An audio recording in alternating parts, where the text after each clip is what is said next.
کیا میرے اوپر، یہ جو مجھے مارنے کی یہ جو کوشش کی گئی، اس کی پہلے آپ کو پتا ہو اس میں میں مختلف چیزیں سن رہا ہوں کہ وہ فرینڈلی فائر ہے یا پتہ نہیں کیا ہے. تو میں چاہتا ہوں کہ ڈاکٹر فیصل آپ کو اسکرین پہ پہلے بتا دیں کہ یہ چوٹیں 4 گولیاں مجھے لگی ہیں کدھر لگی، اس کے بعد پھر میں باقی آپ سے بات کروں گا. ڈاکٹر فیصل. السلام علیکم. میں ایکس رے اور ان کے جو کچھ امیجز ہیں ان کے ذریعے سی ٹی اسکین کے امیجز کے ذریعے بتانے کی کوشش کروں گا کہ جو خان صاحب کو چوٹیں آئی ہیں ان کی کیا نوعیت ہے اور وہ ایکس رے اور اسکین میں کس طرح سے نظر آ رہی ہیں. آپ کو سب سے پہلے تو آپ کی توجہ اس طرف دلاتا ہوں جس کی یہاں لکھا ہے رائٹ تھائی. یہ ایکس ریز ہیں دو اور یہ دونوں جو ہیں یہ دائیں ٹانگ کے ہیں. ٹانگ کا جو اوپر والا حصہ ہوتا ہے یہ سائڈ سے ہے جس کو لیٹرل ویو بولتے ہیں اور یہ سامنے سے ہے. آپ دیکھ سکتے ہیں کہ یہاں 2 1 اور 2 اور یہ وہی 2 آپ کو 1 اور 2 سامنے سے نظر آ رہے ہیں ٹکڑے یا گولیاں جو ہیں. یہ اگر ہم پھر ٹانگ کے نچلے حصے پہ چلیں تو آپ کو 2 علاوہ اس کے ٹکڑے اور گولیاں نظر آ رہی ہیں، ایک یہ اور ایک یہ دوسری والی. اور آپ نوٹ کریں گے یہ جو دوسرا ہے اس نے ٹبیا کو، یہ جو ہڈی ہے ٹانگ کی نچلی جو اس کو ٹبیا بولتے ہیں، اس کے اوپر اس نے یہاں سے ڈیمیج کیا. اور جب آپ سائیڈ ویو دیکھیں تو واضح طور پہ نظر آتا ہے کہ جہاں اس نے فریکچر کاز کیا ہے یعنی ہڈی کا ٹکڑا اکھیڑا ہے اس سے. پھر یہ جو ہے یہ بائیں سائیڈ ہے، لیفٹ تھائی کے ایکس ریز ہیں. یہاں بھی آپ نوٹ کریں گے کہ یہ چھوٹے چھوٹے کچھ ٹکڑے ہیں جو ایک بلکہ جو پٹالا یہ جو چھوٹی ہڈی ہوتی ہے سامنے گھٹنے کے اس کے بھی ساتھ ہے. یہ نسبتاً چھوٹے تھے اور انہوں نے شکر ہے بائیں سائڈ کے اوپر کوئی فریکچر کاز نہیں کیا. اچھا، اس کے علاوہ جو ہم آپ کو دکھانا چاہتے ہیں وہ یہ کہ یہ پھر سے دائیں ٹانگ نظر آ رہی ہے اور یہ جو بلٹ ہے یا جو اس کا فریگمنٹ ہے اس کے ساتھ یہ فریکچر ہوا واضح طور کے اوپر نظر آ رہا ہے. یہ دائیں سائڈ.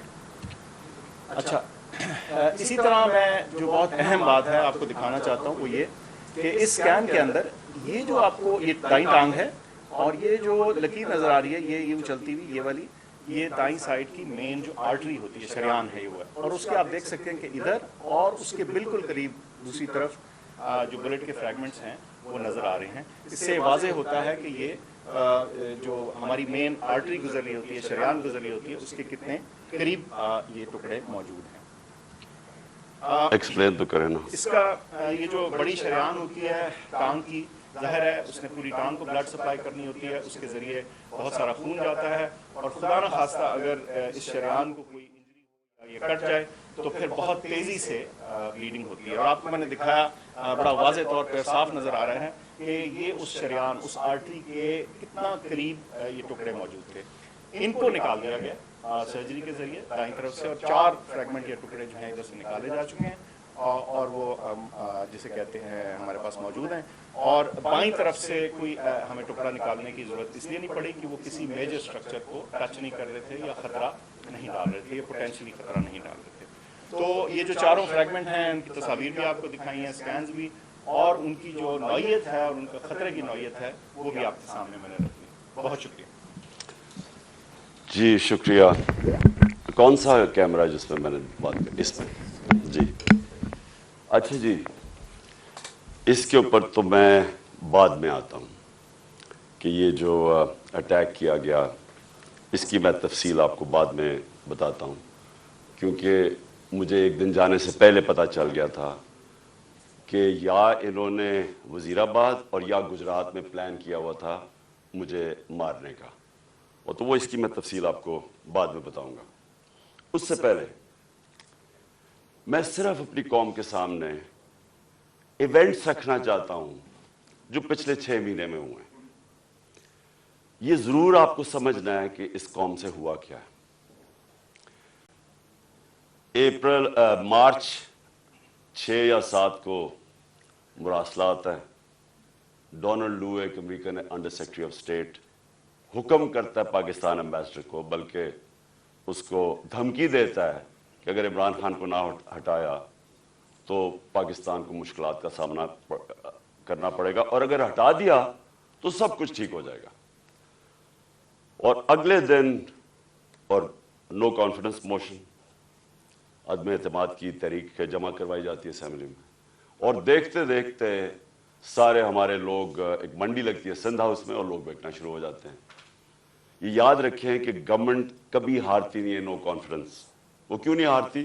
کیونکہ گورنمنٹ کے پاس گورنمنٹ کے وسائل ہوتے ہیں، ہمارے پاس گورنمنٹ کا پیسہ ہوتا ہے۔ ہم چاہتے تو وہ منڈی لگی ہوئی تھی نا، وہ 20 کروڑ 25 کروڑ آفر کر رہے تھے، ہم زیادہ پیسے دے دیتے، گورنمنٹ کا پیسہ تھا جو پہلے ہوتا رہا ہے۔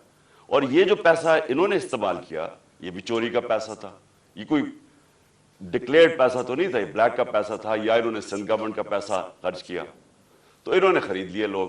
ہم نے پرنسپل فیصلہ کیا کہ ہم اس آکشن کے اندر حصہ نہیں لیں گے، کیونکہ اگر ہم گورنمنٹ کا پیسہ استعمال کرتے ہیں تو ہم لوگوں کا پیسہ، عوام کا پیسہ چوری کرتے ہیں، جو عوام کی ان کا حق ہے۔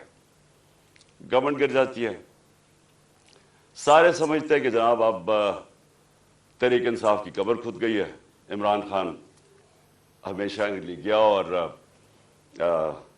مٹھائیاں بٹے گی۔ لیکن پاکستانی قوم وہ کرتی ہے جو اس نے کبھی پہلے کیا ہی نہیں۔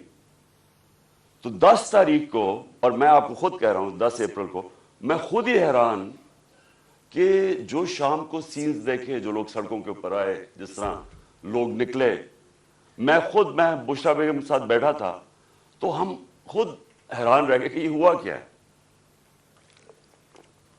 ہوا یہ کہ یہاں 90 کی دہائی میں 2 حکومتیں کرپشن میں نکالی گئی۔ جب وہ کرپشن میں جاتی تھی اور اسٹیبلشمنٹ نکالتی تھی، لوگ مٹھائیاں بانٹتے تھے۔ پھر جنرل مشرف آ گیا، 2 دفعہ کرپشن میں ان گورنمنٹس کو نہ کہ وہ خود اس نے مارشل لا لگا دیا، لوگوں نے مٹھائیاں بانٹی، لوگ ان کی کرپشن سے تنگ تھے، ان 2 جماعتوں کی۔ اس کے بعد جنرل مشرف نے ان کو NRO دے دیا، وہ واپس آ گئے۔ فیصلہ جنرل مشرف نے کیا NRO دینے کا، جب اس کے پاس رائٹ ہی نہیں تھا کہ عوام کا پیسہ چوری، کرپشن کا مطلب ہوتا ہے عوام کا پیسہ چوری ہونا، تو عوام کا پیسہ چوری ہوگا اور جنرل مشرف معاف کر دیتا ہے ان کو، وہ آ جاتے ہیں اور 10 سال 4 گنا پاکستان کا قرضہ بڑھتا ہے۔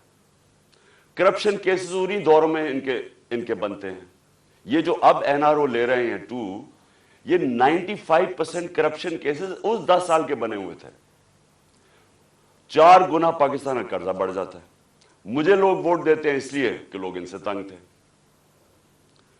اور اس کے بعد وہی اسٹیبلشمنٹ فیصلہ کرتی ہے کہ اب چینج کی وقت آ گیا اور وہ ان کو واپس لے آتی ہے، اور یہی کانسپریسی ہوتی ہے باہر، ایک بیرونی کانسپری اندر، اور یہ فیصلہ ہو جاتا ہے۔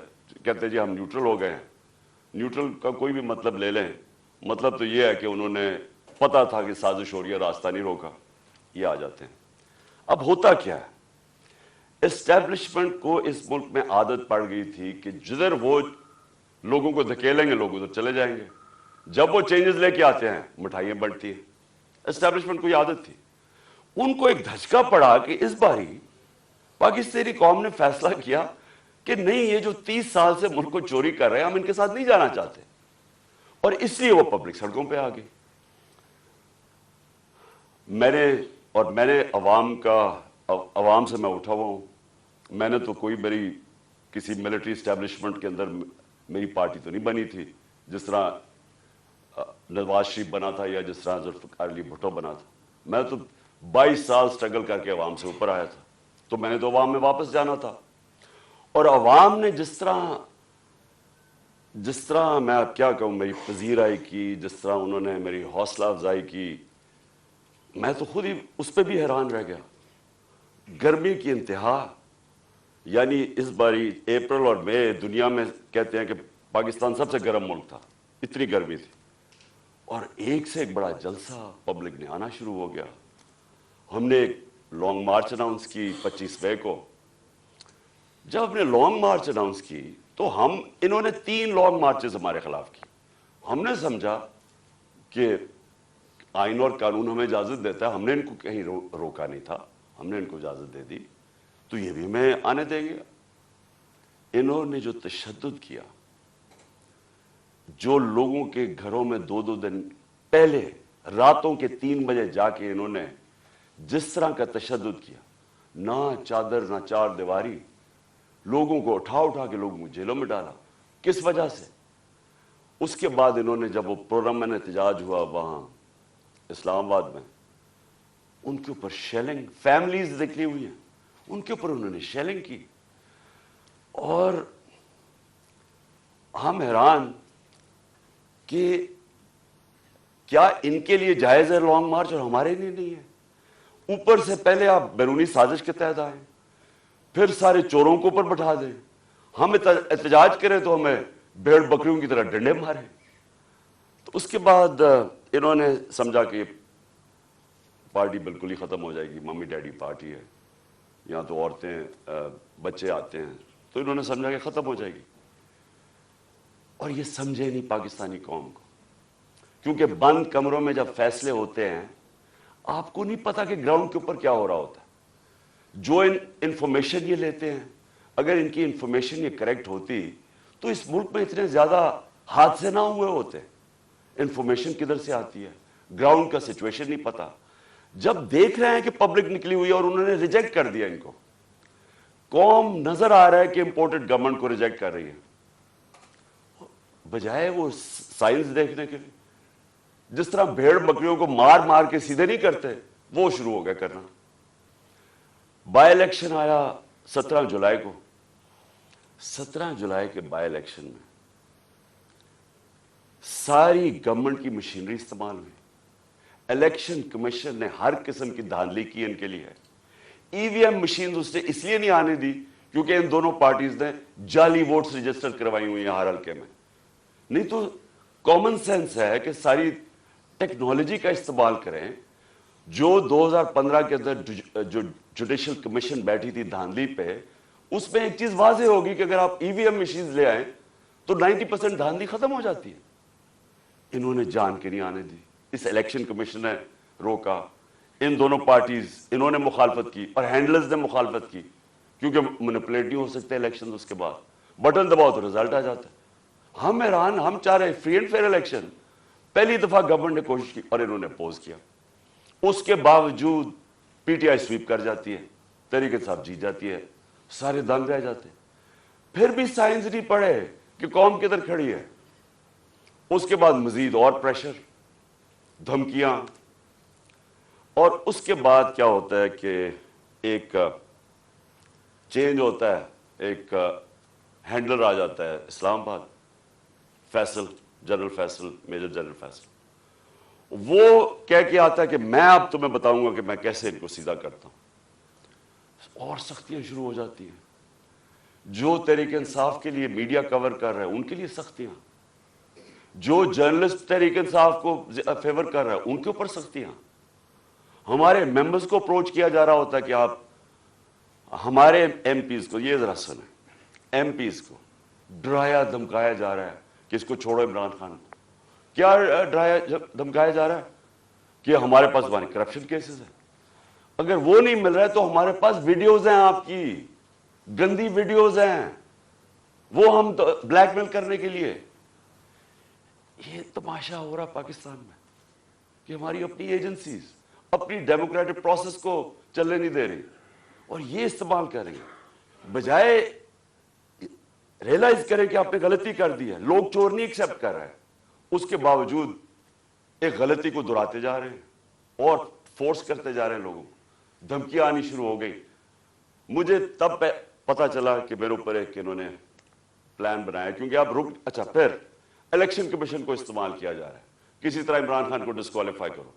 फॉरेन फंडिंग केस, पता चला वो फॉरेन फंडिंग ही नहीं है, उसको हमें लटकाया कि फॉरेन फंडिंग में अब पार्टी जाएगी। पता चला वो प्रोहिबिटिव फंडिंग है, उसके अंदर पार्टी डिस्क्वालीफाई नहीं हो सकती। उधर से चेंज करके तोशा खाना आ गए। तोशा खाना का सारा रिकॉर्ड तोशा खाना के अंदर पड़ा है। जो चीज भी है वो उसके अंदर पड़ी है, उसमें कोई गुंजाइश ही नहीं है चोरी की। अगर आप है तो वो एकदम पकड़े जाती है। तोशा खाना केस चला गया, उसमें जी अब तोशा खाना में डिस्क्वालीफाई कर देता है। वो वकील जाके उससे पूछ रहा है कि किस बेसिस पे एक इलेक्शन कमीशन ने डिस्क्वालीफाई कर दी।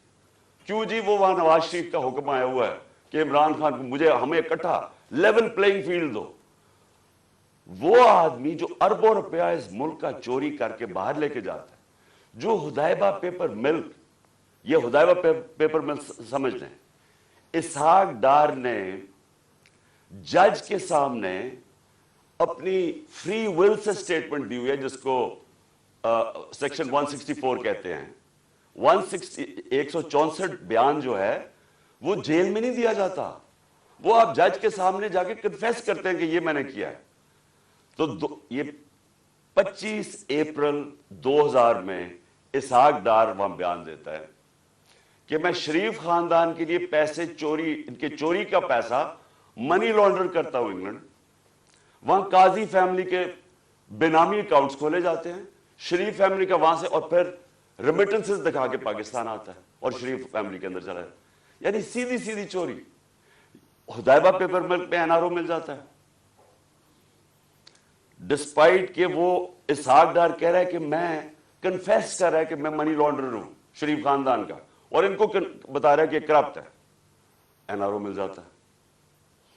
वो नवाज शरीफ जो फिर एवंसफील्ड अपार्टमेंट उसकी पैनमा पेपर्स के अंदर पकड़ी जाती है, तस्लीम कर देता है हमारी है। अब पैसा किधर से आया वो बता नहीं सकते, कभी कतरी खाता आ जाता है, फिर एक कोई फेक डीड आ जाती है, ट्रस्ट डीड, वो क्लेबरी फॉन्ट वाली, झूठ पे झूठ बोले जा रहे हैं। आज तक एक डॉक्यूमेंट नहीं बताई कि लंदन के सबसे महंगे इलाके में 4 अपार्टमेंट्स आपकी जो आप तस्लीम कर रहे हैं हमारी हैं, और कह रहे हैं कि जनाब इमरान खान को और मुझे एक ही तरह लेवल प्लेइंग फील्ड दो। इमरान खान ने अपने लंदन का फ्लैट 34-35 साल पहले लिया, क्रिकेट खेलता था इंटरनेशनल। अदालत ने जब मांगा सारा रिकॉर्ड दिया। रिकॉर्ड का मतलब कि एक 40-40 साल के कॉन्ट्रैक्ट्स दिखाए गए, किधर से पैसा आया, कैसे फ्लैट खरीदा, बेचा कितने का, मनी ट्रेल पाकिस्तान बैंकों के थ्रू पैसा आया। और मुझे उससे कंपेयर कर रहा है जो अरबों रुपए की प्रॉपर्टीज बाहर रखी हुई है, बेटों की प्रॉपर्टी बाहर है, वो बेटा अलहदा, वो जो हसन शरीफ बता ही नहीं सकता कि 9-10 अरब के घर किधर से आया, और वो कह रहा है कि लेवल प्लेइंग फील्ड। तो लेवल प्लेइंग फील्ड क्या है कि इलेक्शन कमीशन अब मुझे डिस्क्वालीफाई करे, और वो डिस्क्वालीफाई करे तोशाखाना केस। अब को 8 दफा इलेक्शन कमीशन ने हमारे पीटीआई के खिलाफ फैसला दिया, 8 दफा हम अदालत में गए हैं, और 8 दफा अदालत ने ओवरटर्न किया इलेक्शन कमीशन का फैसला। अब हम फिर अदालत में जाएंगे, और मैं आपको यकीन दिलाता हूं कि इसको इतनी शर्मिंदगी होगी, और इसमें शर्म नहीं है इस इलेक्शन कमीशन में, क्योंकि ये नून लीग के घर, नवाज शरीफ के घर का नौकर है, और भी हैंडल होता है पीछे से। ये बिल्कुल ये इसके ऊपर मैं फिर केस करूंगा, हरजाना करूंगा इसके ऊपर, क्योंकि मेरे पर गलत इल्जाम लगाया है। और फिर एफआईए केसेस कर रही है। एक पॉलिटिकल पार्टी जिसने लीगल फंड रेजिंग की है पाकिस्तान में, वो तहरीक इंसाफ है। 40,000 का हमारा डेटाबेस है, किसी पार्टी के पास है ही नहीं, इनके पास कोई डेटाबेस ही नहीं है। अच्छा, वो इनसे पूछ ही नहीं रहा कि किधर से आपने पैसे इकट्ठे किए। जिस पार्टी ने पैसे इकट्ठे किए उनसे पूछ रहा है। अच्छा, वो जवाब भी दे रहे हैं। अब वो क्या कर रहे हैं कि जिन्होंने 10-10 साल पहले पैसे दिए थे पीटीआई को, उनको एफआईए कांटेक्ट करके उनको हरास कर रही है, ताकि पीटीआई के जो डोनर्स हैं वो भाग जाए पीटीआई से, कि पैसा ना इकट्ठा कर सके पीटीआई। वो पार्टी जो पब्लिक से पैसा, जो सारी दुनिया में होता है, उस पार्टी को बंद करने की कोशिश कर रहे हैं। वो जो 2 पार्टीज बता ही नहीं सकती कि पैसा किधर से इकट्ठा करते हैं, और इसका वर्ड है क्रोनी कैपिटलिज्म। ये पहले बिजनेसमैन के साथ बिजनेस करते हैं, और फिर उनसे फिर उनको पैसे, उनको मौका देते हैं पैसे बनाने का, फिर उनके साथ या प्रॉफिट शेयरिंग करते हैं, और फिर उन्हीं से डोनेशन ले लेते हैं। इनके पास तो डोनर बेसिक कोई नहीं है। हम क्यों फैसले कर सकते हैं पब्लिक के लिए? हम क्यों बड़े बड़े माफियाज के खिलाफ खड़े हुए, जिस तरह शुगर माफिया? क्योंकि हमारे पास पब्लिक का डोनर बेस है, हम पब्लिक से पैसे इकट्ठे करते हैं, इसलिए हम पब्लिक इंटरेस्ट के लिए खड़े हो सकते हैं।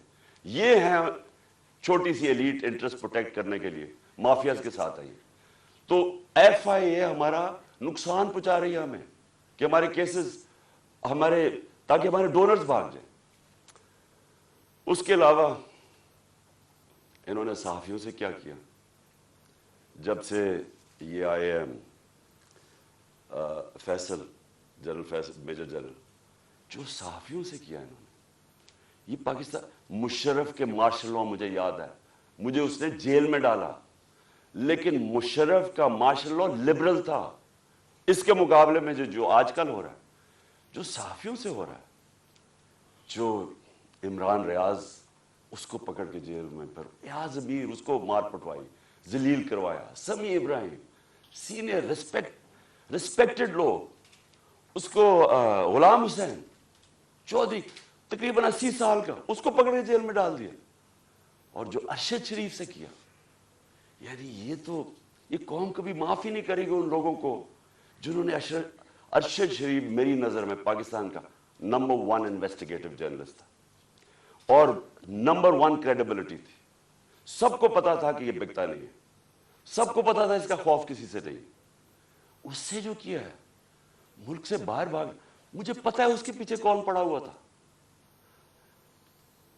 अरशद शरीफ के घर वालों को पता है कि कौन पड़ा हुआ था उसके पीछे, सहाफियों को पता है कि कौन उसके पीछे पड़ा हुआ था, कि क्यों उसको मुल्क छोड़ के जाना पड़ा, और फिर क्यों वो दुबई से आगे जाना पड़ा उसको।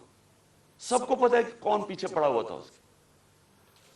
और जो उसकी शहादत हुई, ये इस मुल्क की तारीख का मैं समझता हूं अफसोसनाक मोड़ है कि जितनी सहाफत ऊपर चली जाती है, माशरे को वो लिफ्ट कर देती है, माशरे के वैल्यूज लिफ्ट कर देती है, माशरे को अमर बिल मारूफ पे लगा देती है। ये सहाफियों का काम होता है, मोरालिटी माशरे की रेज करे। और जिधर कौन आजकल फेवरेट्स बने हुए हैं, लिफाफे, जो ज़मीर बेचने वाले सहाफी, जिनकी क्रेडिबिलिटी कोई नहीं है। आप सिर्फ ये देख लें कि किन लोगों की आज व्यूअरशिप ऊपर है और किन की नीचे है, आपको पता चल जाएगा अवाम किधर खड़ी। अवाम बेवकूफ नहीं है।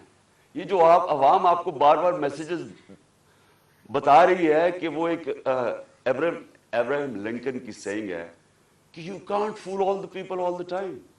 थोड़ा वक्त सबको पागल बना सकते हैं, सारा वक्त कभी कोई इंसान नहीं, माशरा पागल नहीं बन सकता।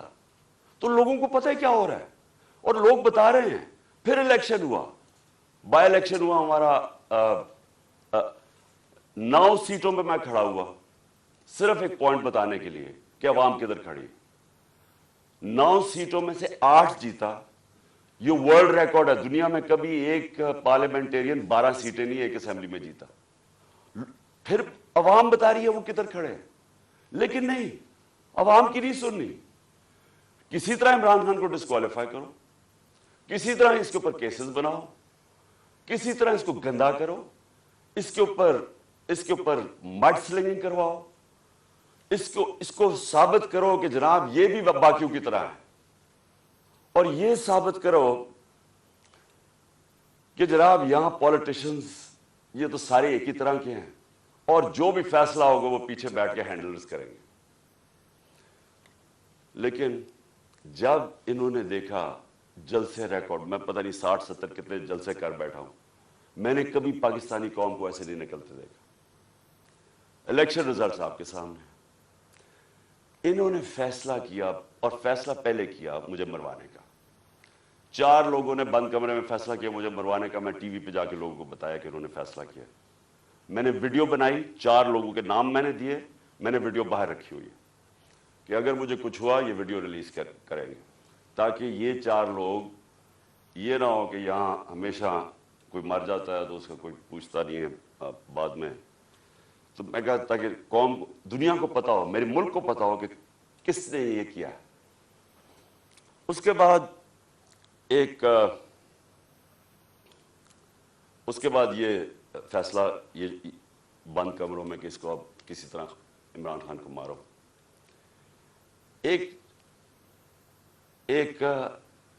अच्छा, और मुझे खबरें किधर से आती है, अब मैं ये भी आपको बता दूं कि मुझे कैसे पता चलता है। एक तो मैं गवर्नमेंट में 3.5 साल रहा, मेरी रिलेशनशिप्स हैं, इदारों के अंदर लोगों को मैं जानता हूं, एजेंसीज के अंदर लोगों को मैं जानता हूं। वैसे जो इदारों के अंदर, सारे इदारों के अंदर جو باہری اکثریت ہے وہ سب متنفر ہے جو ہو رہا ہے پاکستان کے ساتھ، جو انہوں نے 6 مہینے میں کیا ملک کے ساتھ، جو مہنگائی کے اندر لوگوں کے حالات ہیں، معیشت نیچے جا رہی ہے، انڈسٹری نیچے جا رہی ہے، ایکسپورٹس نیچے جا رہی ہے، ٹیکس کلیکشن نیچے جا رہا ہے، ریمیٹنسز نیچے جا رہی ہیں، جو کسان ہیں، جو ریکارڈ ہماری 17 سال میں گروتھ ریٹ تھی ایگریکلچر میں، زراعت میں 4.5%، وہ آج نیچے چلے گئے۔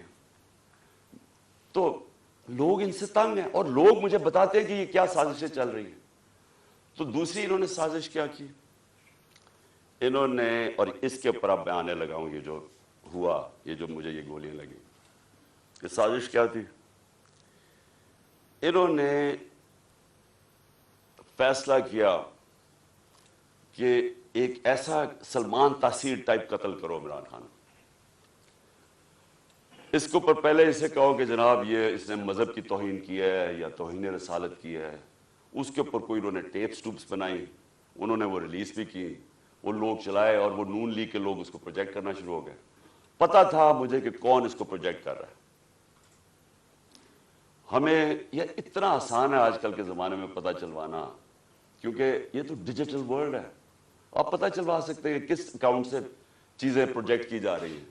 تو یہ پہلے تو یہ پروجیکٹ کیا گیا کہ عمران خان نے دین کی توہین کی ہے۔ اس کے بعد پلان ان کا یہ تھا، جو انہوں نے کیا اس دن یہ وزیر آباد میں، کہ کہیں گے جی دینی انتہا پسند عمران خان کو قتل کر دیا جس طرح سلمان تاثیر کو کیا، کیونکہ اس نے کوئی مذہب کی توہین کر دی۔ یہ پلان بنا۔ میں نے یہ پلان جلسے کے اندر 24 سپٹمبر کو عوام کے سامنے رکھا، اور میں یہ چاہتا ہوں کہ یہ بالکل اسی اسکرپٹ کے اوپر ہوا جو کہ وزیر آباد میں ہوا ہے۔ تو یہ پہلے ذرا میں چاہتا ہوں آپ سارے یہ ذرا ایک دفعہ دیکھیں کہ یہ ہوا کیا تھا، یہ میں نے کیا کہا تھا 24 سپٹمبر کو۔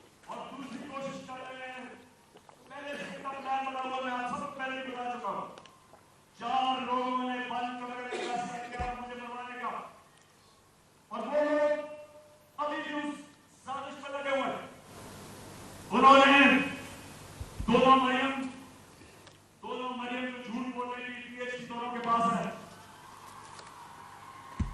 ان کو جاوید الدین کو انہوں نے ان سے پریس کانفرنس کروائی، اور پریس کانفرنس کروائی ایسی کہ عمران خان خدا را خواستہ اس نے مذہب کی توہین کی ہے، اور پھر ان کی کوشش ہے کہ اس کی وجہ سے اگر کوئی بھی میرے اوپر واردات ہو تو کہیں گے کہ مذہبی جرمنی نے کر دیا، کہیں گے کہ کوئی دینی تحفظ نے اس کو مار دیا۔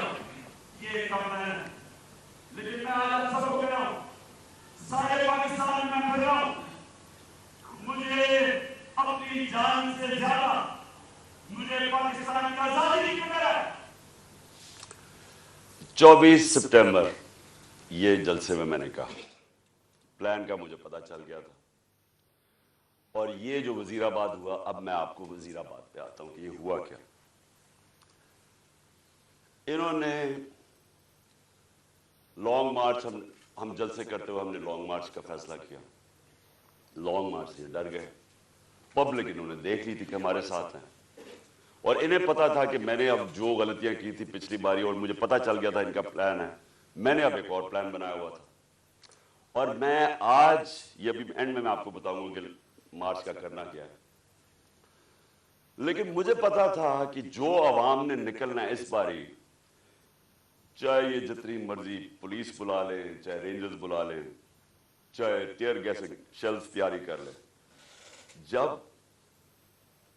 عوام کا سمندر نکلتا ہے، وہ کہتے ہیں no power can stop an idea is time is come. جب ایک نظریے کا وقت آ جاتا ہے اس کو کوئی نہیں روک سکتا۔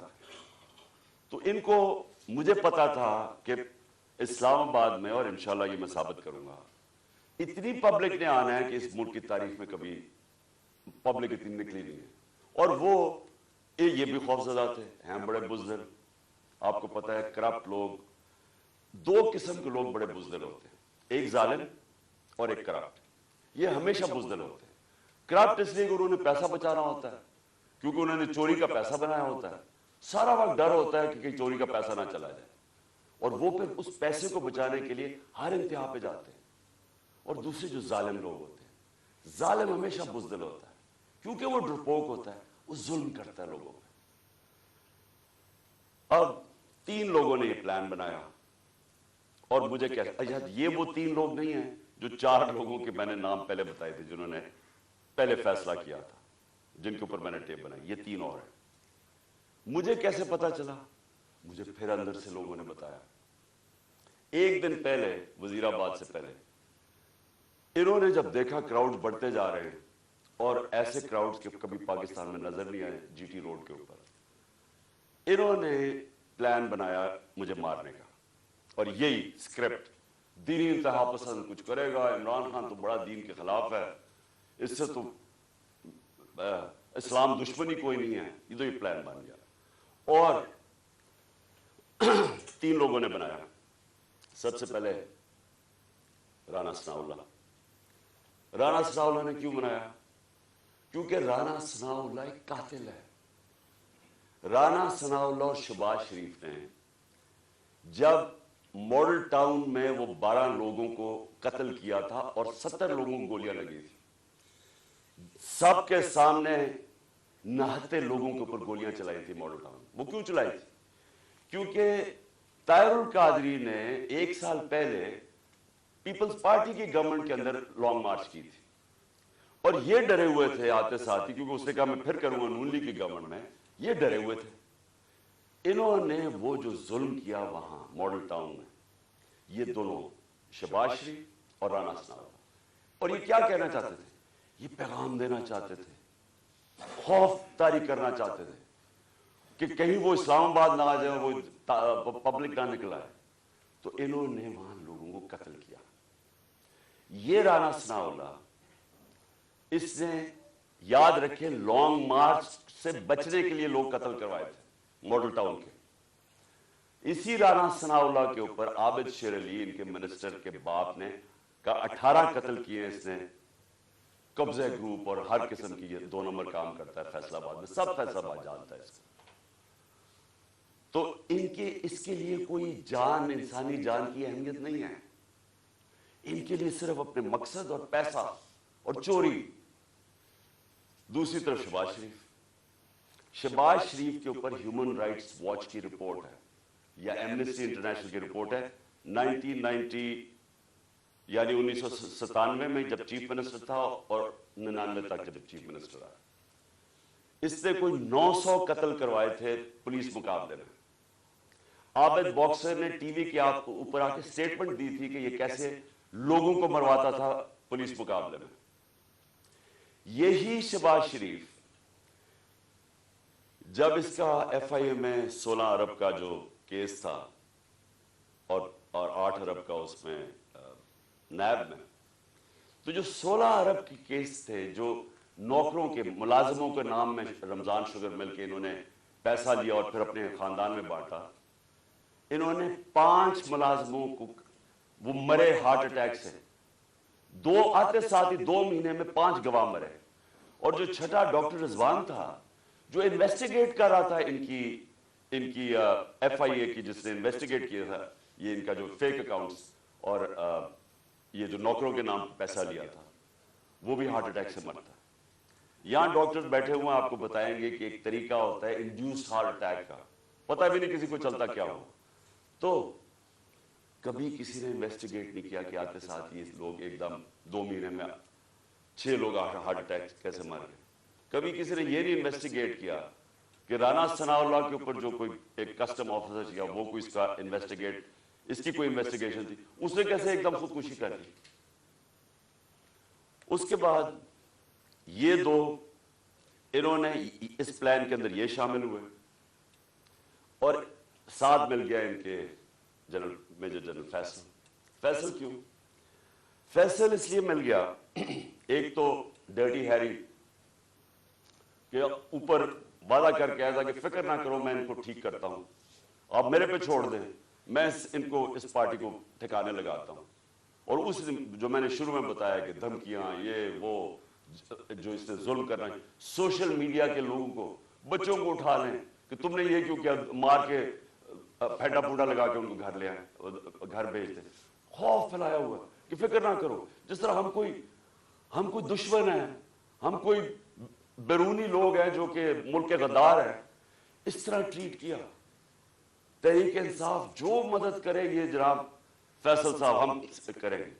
और इसने क्या किया, पहले शहबाज गिल, उसको इसने उठाया, टॉर्चर किया, उसको नंगा किया, तस्वीरें खींची, तशद्दुद किया, और उसका जो अभी तक वो रिकवर नहीं किया जो उसे किया। उसके बाद वो एक सलमान फारूकी जर्नलिस्ट, उसको पकड़ के वही नंगा कर, जमील फारूकी, उससे वो हुआ। फिर आजम स्वाति से जो हुआ, और आजम स्वाति का रिएक्शन जो आया, और जो आजम ने खुल के इसका नाम लिया, इससे पहले तो कोई नाम ही डरते हुए जनरल फैसल का नहीं लेता था। आजम स्वाति उस जगह पे पहुंच गया कि उसने कहा कि इससे बेहतर है कि मैं मर जाऊं, जो इन्होंने मुझे जलील किया है, बच्चों अपनी पोती और पोतों के सामने मारा, 75 साल के आदमी को। फिर उसको हवाले किया इन्होंने ये FIA ने हवाले किया इसके जनरल फैसल के लोगों को। इसने फिर उसके ऊपर नंगा करके उसको जलील किया और मारा। आजम स्वाति ने खुल के सामने आ गया, अदालत में जाके चीफ जस्टिस को कह रहा है, सेनेट में, इंटरनेशनली सारी दुनिया के अंदर पाकिस्तान बदनाम हुआ, पाकिस्तान की फौज बदनाम हुई। क्या आया कि जी एक सेनेटर को तशद्दुद किया गया इसलिए कि उसने फौज की तनकीद कर दी, जमहूरियत का मजाक उड़ा सारी दुनिया में। अब वो इशू बैठ नहीं रहा आजम स्वाति का, वो आगे लेके जा रहा है। आजम स्वाति खड़ा हो गया, अदालत में जा रहा है, और साथ हमारा अब ये मार्च निकला है, तो फैसल इनके साथ मिल गया। इन तीन ने फैसला किया मुझे कत्ल करने का। और फिर हुआ क्या, अब मैं आपको डिटेल्स देता हूं उस दिन हुआ क्या। उस दिन मैं जब कंटेनर पे था तो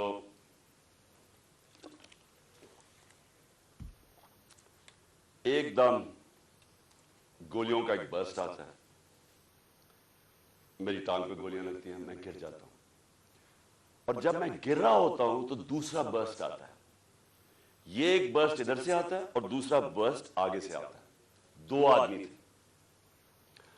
और जब मैं गिर रहा होता हूं तो मेरे ऊपर से गोलियां जाती हैं। यानी कि अगर ये सिंक्रोनाइज कर देते, मेरे ख्याल में इनका इसमें मैंने बचना ही नहीं था। अगर ये दोनों जो मेरे किन्होंने इकट्ठे अगर मारना था तो उसने इधर से मारना था, तो ये तो जिधर से इसने मारना था इसने बचना ही नहीं था, क्योंकि सामने से मारना था, वो साइड से मारा था। तो जब मैं गिर रहा था तो ऊपर से गोलियां गई, और फिर भी क्योंकि मैं गिर गया था, मेरे ख्याल में उसने सोचा होगा, ऊपर जो बैठा हुआ था उसने सोचा कि अब ये मार गया, और वो वहां से चला गया। अब जो चीज समझने की है वो ये कि एक तो पकड़ा गया जुनूनी, उसको कहा जी ये तो बड़ा कोई दीनी जुनूनी, कोई इंतहा पसंद है। ये इंतहा पसंद नहीं है, इसके पीछे पूरा प्लान था। ये प्लान पूरा हम अब अनकवर करेंगे, और मैं आपको बताऊं इसके साथ और लोग मुलव्वस हैं, और ये प्लान अब का नहीं पहले का बना हुआ है। और वो जो असल लोग हैं जिन्होंने वहां से गोलियां चलाई थी, जिन्होंने असल में इसका फिर भी मैं बच जाता, उन्होंने मारना था, और ये आदमी और हमें नुकसान पहुंचाता। 2 हीरो ना निकल आते, एक तो शहीद मोअज़्ज़म, मैं उसको आज सलाम पेश करता हूं, 2 बच्चों के साथ गया हुआ, वो मेरी और दूसरा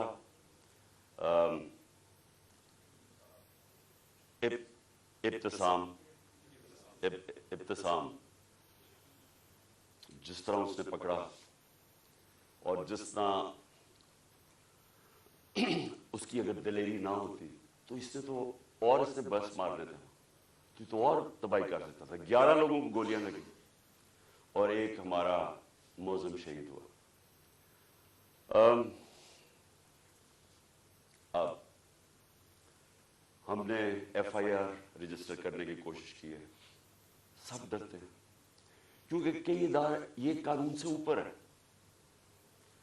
मैं आज जनरल बाजवा से सवाल पूछता हूं कि क्या फौज का वकार ऊपर जाएगा या नीचे जाएगा अगर जो आपकी फौज पे काली भेड़ें गलत काम कर रही हैं, जुल्म कर रही हैं, इंसानों पे तशद्दुद कर रही हैं, अगर आप उनके ऊपर एक्शन लेंगे तो फौज का वकार ऊपर जाएगा, लोग इज्जत करेंगे फौज की।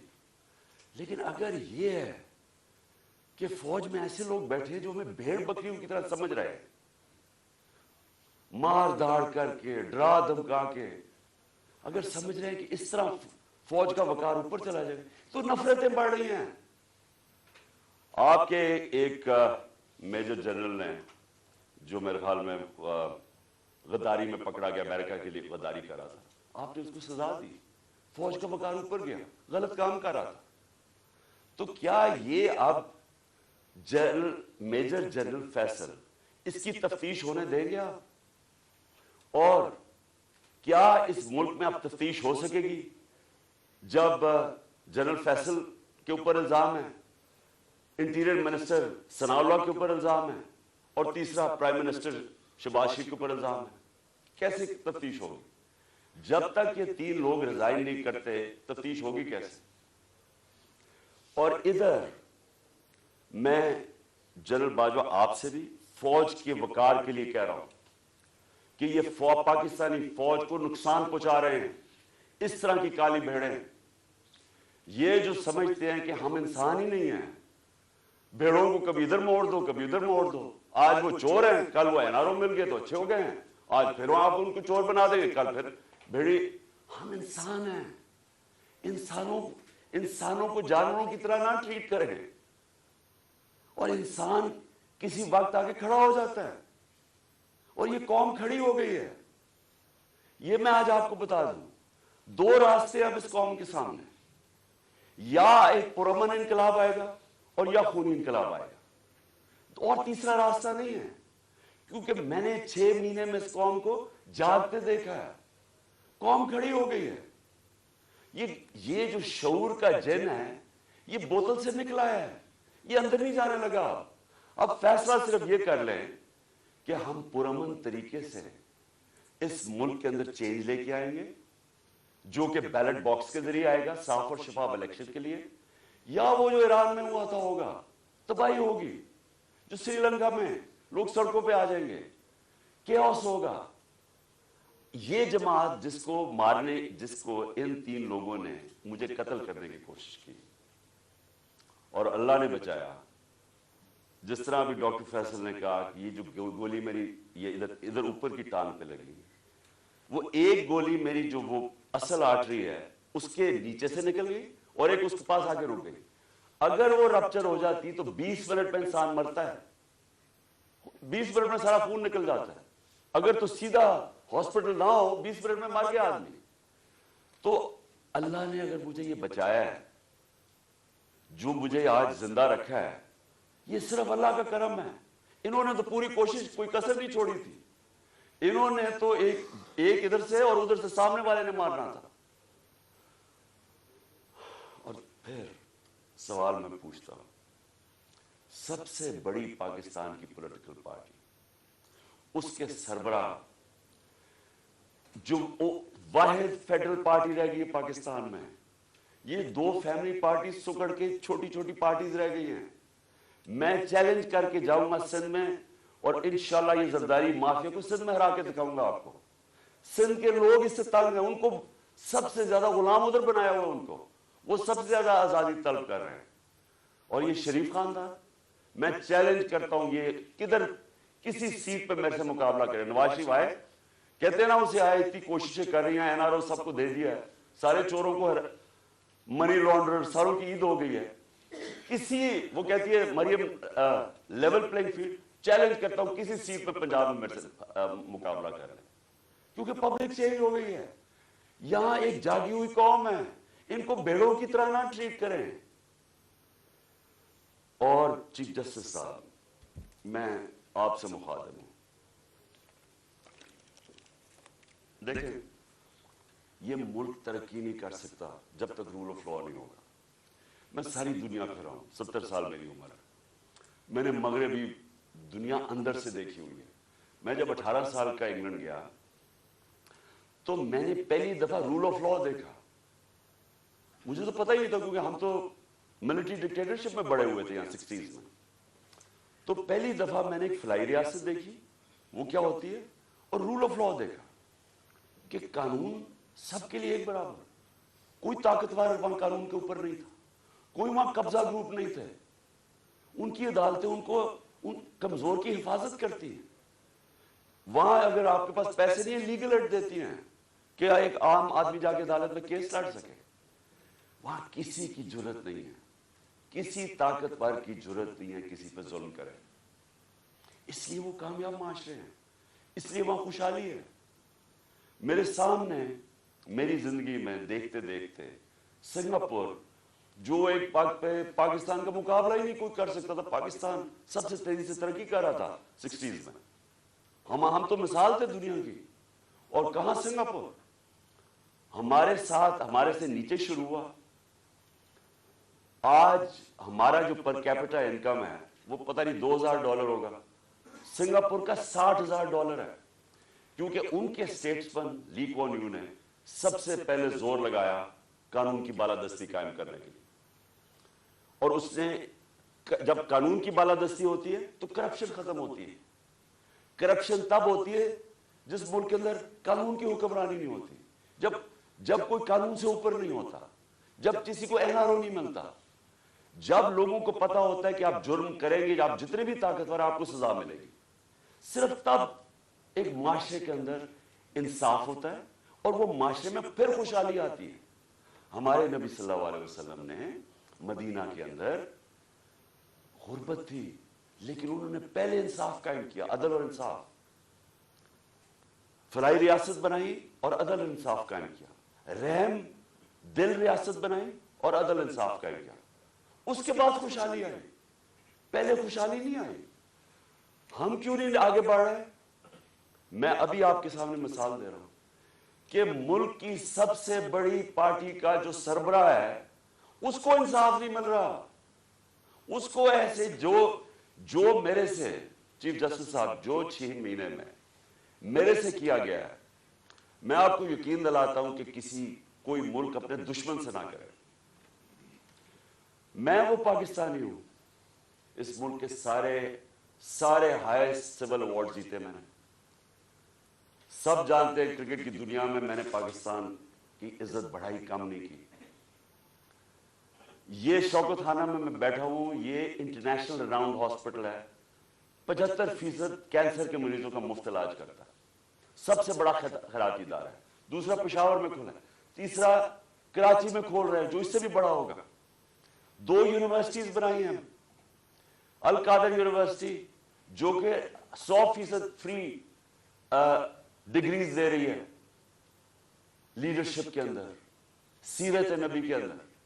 اور دوسری طرف نمل یونیورسٹی جدھر 90% اسٹوڈنٹس کو مفت تعلیم مل رہی ہے اور 85% جیسی ڈگری لیتے ہیں ان کو نوکریاں مل جاتی ہیں.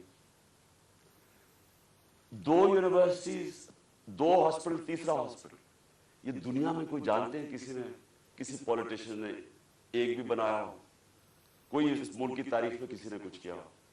اور پھر ایک پارٹی بنائی جو کہ سب سے بڑی آج پارٹی ہے پاکستان، 12 سیٹیں جیتا. اگر میرے سے یہ ہو رہا ہے، میرے گھر کے اوپر میرے نوکروں کو پیسے دیے گئے میرے خلاف جاسوسی کرنے کے لیے، ڈیوائس رکھنے کے لیے، گھر کے نوکروں کو میری فون کالز، جو میری پرائم منسٹر کی فون کال تھی ان کی ریکارڈڈ کر کے ریلیز کی گئی ریکارڈنگ، آفیشل سیکرٹس ایکٹ کی وائلیشن ہے. لوگوں کو جو ہمارے ڈونرز تھے ان کو ڈرایا دھمکایا گیا. ہر حربہ جو استعمال ہو سکتا ہے کہ ایک دشمن کے خلاف، وہ میرے خلاف. یعنی یہ میسج پہنچواتا ہے یہ جو الیکشن کمیشن ہے، جی میں نہیں کہہ رہا، پیچھے سے مجھے حکم ہے. FIA वाले जो कह रहे हैं, हम नहीं कह रहे जी हमें पीछे से हुक्म है। वो 25 मई में वो जो पुलिस वालों ने जुल्म किया था हमारे, हम क्या करें जी हमें पीछे से हुक्म है। यानी ये एक पाकिस्तान की जमहूरी पार्टी से मजाक हो रहा है, जुल्म हो रहा है, ये कौम को तबाह कर रहे हैं। कौमें तबाह होती हैं ऐसे। ईस्ट पाकिस्तान में क्या हुआ था, सबसे बड़ी जो जमात इलेक्शन जीती उसी के खिलाफ मिलिट्री एक्शन कर दिया। उनको जो राइट था उनका वो नहीं दिया। मैं 18 साल की उम्र में अंडर-19 मैच खेलने गया उधर, मार्च 1971। यहां प्रेस सेंसरशिप थी, मुझे तो पता ही नहीं था कि कितनी नफरत है वहां। क्यों नफरत थी वहां? क्योंकि हम उनको राइट नहीं दे रहे थे। वो इलेक्शन जीत गए, उनका प्राइम मिनिस्टर है। यहां फैसला हुआ जी नहीं, हमने उनको नहीं बनने देना, और हमने उसके खिलाफ मिलिट्री एक्शन कर मुल्क तोड़ दिया। उसी इस पाकिस्तान में मैं अपने पाकिस्तानियों को बताना चाहता हूं, क्योंकि ये मुझे सबसे ज्यादा तकलीफ हुई इसकी, कि 18 साल के बाद, ये 71 था, 18 साल के बाद मैं पाकिस्तान टीम कैप्टन एक बांग्लादेश एक एग्जीबिशन मैच खेलने गया हिंदुस्तान के खिलाफ। दो एग्जीबिशन मैचेस। वो 2 मैचेस हम जीत गए, वो 2 मैच सीरीज जीत गए। मेरे पाकिस्तानियों, वहां जिधर नफरत थी पाकिस्तान से 1971 में, क्योंकि हम उनको राइट नहीं दे रहे थे, इंसाफ नहीं कर रहे थे, 50,000 लोगों का स्टेडियम एक ही नारा मारा था, पाकिस्तान जिंदाबाद, पाकिस्तान जिंदाबाद। होटल से, जिधर हमारा होटल था और जिधर स्टेडियम था, स्टेडियम से होटल तक लोग सड़कों पे लाइनों पे खड़े हुए थे, पाकिस्तान जिंदाबाद। तो तब मुझे पता चला ये कितनी बड़ी ट्रेजेडी है कि हमने कितना जुल्म किया उन लोगों के साथ जो हमें छोड़ना नहीं चाहते थे, लेकिन हमने उनसे इंसाफ नहीं किया। अब वही करने जा रहे हैं, सबसे बड़ी पार्टी को दीवार के साथ लगा रहे हैं और उसके लीडर को कत्ल कर रहे हैं, कोशिश कर रहे हैं। क्यों? क्योंकि चोरों का टोला ऊपर जो बैठा दिया है, हम भेड़ बकरियां मान नहीं रहे इनको, इसलिए कत्ल करो इसको, जो मुल्क की सबसे बड़ी पार्टी है, ताकि अगर इमरान चला जाएगा तो पार्टी तितर-बितर हो जाएगी। जो पार्टी फेडरेशन को इकट्ठा रख सकती है वो तो सिर्फ तहरीक इंसाफ है। मिलिट्री, अगर मिलिट्री अब मुल्क को इकट्ठा रख सके तो ईस्ट पाकिस्तान ना टूटता। पॉलिटिकल पार्टीज मुल्क को इकट्ठा रखती है, मिलिट्री मदद करती है। ये उल्टा जा रहा है, ये फिर कोई तारीख से हमने कुछ नहीं सीखा। क्या होगा? मुझे पता था, जिस दिन मैं निकल रहा था मुझे पता था कि ये आज या कल इन्होंने मेरे पे कोई वारदात करी है, क्योंकि मुझे पूरी मैसेज आई कि जनाब इन्होंने, अब मुझे कहा कैंसिल कर दे, अब ना जाए, इन्होंने मार देना आपको। पहले तो मैंने सोचा कि क्या ये वाकई करेंगे, क्या ये वाकई ये कर लेंगे कि ये एक मुल्क की, एक कौम को नुकसान पहुंचाएंगे अपने छोटे छोटे मफादात के लिए, वो अपने पैसे बचाने के लिए, क्योंकि उनको सारा डर ये है कि अब ये चोरी का पैसा है, ये जो NRO है हमने जो ले लिया है, अब कहीं इमरान खान आके इसको रिवर्स ना कर दे बस, तो उन्होंने तो कत्ल और जाना सलाम, इनसे क्या एक्सपेक्ट करते हैं। लेकिन ये जो फौज का जनरल, ये इनके साथ मिलके, और ये जो हमारे से हुआ है 6 महीने, मैं अपनी कौम से सवाल पूछता हूं कि क्या हम, अब हमारा अब ये सवाल है, हमने अपने आप से पूछना, क्या हमने ऐसे ही रहना है या हमने अपनी तकदीर बदल के आजाद होना है? आजादी के लिए कुर्बानियां देनी पड़ती हैं। मुझे पता था कि इन्होंने वारदात करनी है, मुझे पता था एक या उस दिन होनी थी या अगले दिन होनी थी, लेकिन मेरा ये ईमान है कि अगर आप इन चोरों की गुलामी के नीचे रहना, इससे बेहतर है जिंदा ना रहो। मैं ये तय करके आया, और मैं जैसे ही ठीक होऊंगा मैं फिर निकलूंगा सड़कों पे, फिर मैं कॉल दूंगा, फिर इस्लामाबाद की मैं कॉल दूंगा, इसलिए कि इस कौम के ऊपर अगर इन चोरों ने और इन जालिमों ने हुक्मरानी करनी है, और अगर हम बाहसियत कौम इसको एक्सेप्ट कर गए, तो इसलिए पाकिस्तान नहीं बना था। یہ بڑی خواب تھی، اس لیے لاکھوں لوگ مرے نہیں تھے، شہادتیں نہیں ہوئی تھی. میں لاہور میں بڑا ہوا ہوں، ایک گھر نہیں تھا جو ایسٹ پنجاب سے ہے جدھر لوگوں کی قربانیاں، عورتیں بچے جس طرح قتل عام ہوئی تھی. یہ بڑی قربانی کے بعد ملک بنا تھا. قائد اعظم جب پاکستان لینڈ کیا، انہوں نے 3 ہفتے پہلے، انہیں پتا تھا انہوں نے زندہ نہیں رہنا. کسی کو نہیں بتایا کہ کہیں اگر دشمنوں کو پتا چل گیا تو وہ انہیں پتا کہ اگر قائد اعظم فوت ہو گئے تو یہ ملک نہیں بنے گا. کسی کو پتا نہیں چلنے دیا. اور 3 ہفتے پہلے لینڈ کرتے ہیں کراچی، تو ایڈمرل جو ان کا اسسٹنٹ تھا اسے کہتے ہیں میں نہیں سمجھتا تھا کہ میری زندگی میں پاکستان بنے گا. اس لیے نہیں بنا پاکستان کہ چوروں کی ہم غلامی کریں، یہ ظالموں کی جو لوگوں پہ تشدد کرتے ہیں. آپ کو پتا ہے اعظم سواتی کو جب اس کے اوپر تشدد کر رہے تھے، اسے کیا کہہ رہے تھے کہ یہ عمران خان کو بتاؤ کہ اس کو ہم اس طرح ننگا کر کے ماریں گے. یہ ہمارے لوگ ہیں، یہ اس ملک کی سیکیورٹی کے لیے ہیں، اور یہ اس کو کہہ رہے ہیں اس کو کہ عمران خان کو پیغام دو کہ اس کو اس طرح ہم ننگا کر کے ماریں گے. پنڈی کا وہ مسٹر وائے جو ملتان کا ہے، مسٹر وائے بیٹھا ہوا ہے، وہ ہمارے ایم پیز کو بلا کے کہہ رہا ہے کہ دیکھو یہ پی ٹی آئی کی کوئی فیوچر نہیں ہے، اور عمران خان کو تو ہم نے وہ کرنا ہے جو اعظم سواتی سے کیا. یعنی یہ ہمارے لوگ ہیں. جنرل باجوہ جاگیں، یہ ملک تباہی کی طرف جا رہا ہے.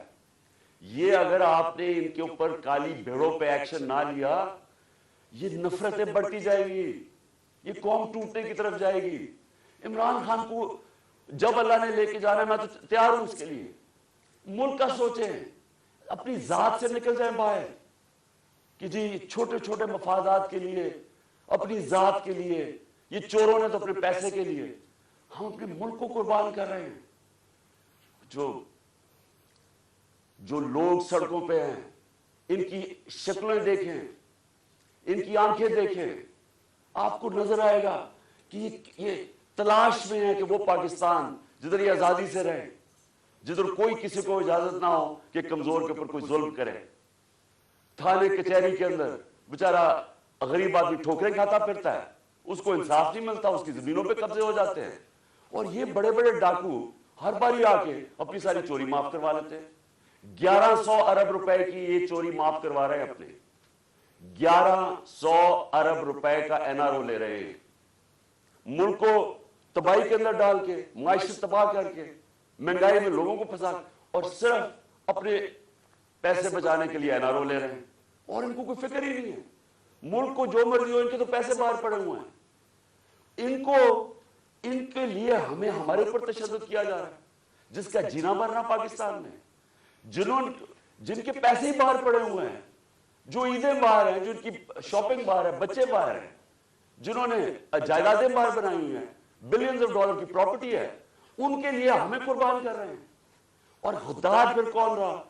کون ہے پاکستان کا غدار؟ میرے اوپر غداری کا پرچہ کر دیا. شہباز گل کے اوپر کسٹوڈیل ٹارچر ہوئی، یہ دنیا میں بینڈ ہے.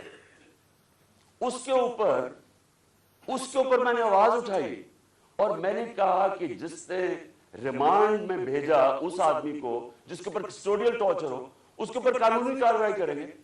میرے پہ دہشت گردی کا پرچہ لگا دیا. تو یہ پاکستان کدھر جا رہا ہے؟ ہم وہ خود بھولے نا، جو قوم اپنے نظریے سے ہٹتی ہے وہ مر جاتی ہے. ہمارا تو نظریہ تھا، ہمارا نظریہ ہے اسلامی فلاحی ریاست جو مدینہ کی ریاست کے اوپر بیس کرنی تھی. علامہ اقبال کی شاعری تو پڑھنے ساری، وہ سارا وقت جگاتا رہا. علامہ اقبال غلام مسلمانوں کو جگانے کی کوشش کر رہا تھا کہ غلاموں کی کوئی زندگی نہیں ہے، پرواز صرف شاہین آزاد کی ہے. اور آزادی تب آتی ہے جب انصاف ملتا ہے. انصاف جب تک نہیں ملتا وہ قوم آزاد نہیں ہوتی. یا انصاف ہی نہیں ہے چیف جسٹس صاحب. یا میں آپ کو گارنٹی کرتا ہوں کہ جب تک یہ ریزائن نہیں ہوں گے تفتیش ہی نہیں ہو سکتی. تینوں تو وہ ملوث ہیں جن کے نیچے تفتیش ہے. تو چیف جسٹس صاحب اس ملک کو بچائیں. آپ کو آپ کی بڑی ذمہ داری ہے. اللہ جتنا بڑا ہمیں مقام دیتا ہے اتنی بڑی ہمیں ذمہ داری ڈالتا ہے. آخرت میں ہماری ججمنٹ ہوگی کہ ہم جو اللہ نے ہمیں نعمتیں بخشی ہیں ان کو ہم نے کیسے استعمال کیا ہے, اپنی ذمہ داری انسانیت کے لیے پوری کی یا نہیں کی. اللہ آپ سے پوچھے گا کہ یہ جو اعظم سواتی جو اسے ہوا ہے کہ کوئی سو موٹو ایکشن نہیں لینا تھا, کیا یہ جو شہباز گل سے ہوا ہے کوئی آپ کی ذمہ داری نہیں ہے, کوئی رول آف لا نہیں ہے اس ملک میں, وہ تو آپ نے امپلیمنٹ کرنا ہے. اگر طاقتور کے لیے ایک قانون ہے, کمزور کے لیے دوسرا ہے, ملک کی تو فیوچر ہی کوئی نہیں ہے. کیونکہ میرے نبی صلی اللہ علیہ وسلم نے 1500 سال پہلے تقریباً انہوں نے کہہ دیا تھا کہ وہ قومیں جو کمزوروں کو, چوروں کو جیلوں میں ڈالتی ہیں اور طاقتور ڈاکوؤں کو پکڑتی نہیں ہیں, وہ تباہ ہو جاتی ہے. آج ساری جو ڈیولپنگ ورلڈ ہے وہ کیوں غریب ہے؟ کیونکہ وہاں طاقتور قانون کے اوپر ہے. اور اگر سنگاپور اوپر گیا تھا تو ان کے سٹیٹس مین نے طاقتور کو قانون کے نیچے لے, اس کی سٹوری پڑھ لیں کہ کیسے اس نے سنگاپور کو اٹھایا. پہلے انصاف لے کے آیا, انصاف سے کرپشن ختم ہوئی اور اس کے بعد خوشحالی آ گئی. شیر شاہ سوری سب سے بڑا مانا جاتا ہے کہ یہ جو بادشاہ تھے ہندوستان کے سب سے بڑا. کیا کیا شیر شاہ سوری, کدھر سے شروع ہوا؟ جو اس کو جاگیر ملی بہار میں, اس نے کیا کیا, اس نے رول آف لا قائم کر دیا, اس نے سارے بڑے بڑے ڈاکوؤں کو ختم کر دیا, اس نے وہاں انصاف کر دیا. سارے تاجر ارد گرد کی جاگیروں سے چھوڑ کے تو شیر شاہ سوری کی جاگیر میں آ گئے, وہاں خوشحالی آ گئی کیونکہ وہاں انصاف تھا. ادھر سے وہ کھڑا ہوا اور ادھر سے اس نے جب ہندوستان کی سنبھالی جب حکومت, تو ادھر اس نے انصاف قائم کیا. اس لیے آج اس نے لوگوں کے جب انصاف آیا خوشحالی آ گئی. یہاں ہم رینگتے رہیں گے امریکنوں کے, کبھی ادھر ہاتھ جوڑ رہے کہ جی ہمیں ادھر سے پیسہ مل جائے, کبھی وہ چینیوں کے پاس جا رہے ہیں پیسہ مل جائے, اور ہاں کبھی ہم جی ہم تو ہم ماننا تو نہیں چاہتے لیکن ہم مجبور ہیں, ہم بڑے مجبور ہیں. تو 30 سال تو آپ دونوں فیملی حکومت کرتی رہی ہیں, تو کس نے مجبور کیا اتنا؟ کون اس ملک کو؟ جب سے یہ دو خاندان آئے ہیں ہندوستان بھی آگے نکل گیا, بنگلہ دیش ہمارے سے آگے نکل گیا.